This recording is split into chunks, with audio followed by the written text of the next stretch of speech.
yerda dikey jaluzini 630 cm bo'lgan, 6 metr 30 cm bo'lgan eniga ikkita karniz bir-biriga pritik qilib berganmiz. Ishlatish mana bunaqa bo'ladi.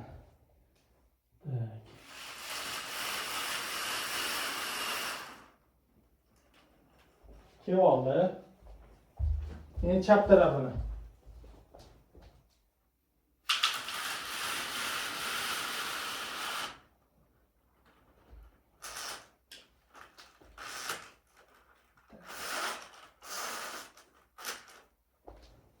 Uch qilib yopamiz mana. Uch qilib yopdik. Endi yopamiz.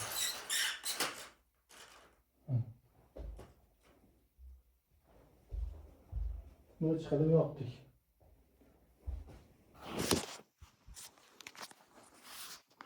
Ko'rinish. Bu yoqda ikkita karniz bir-biriga ulangan joyi bor. Bu yoqda mana eshik bor.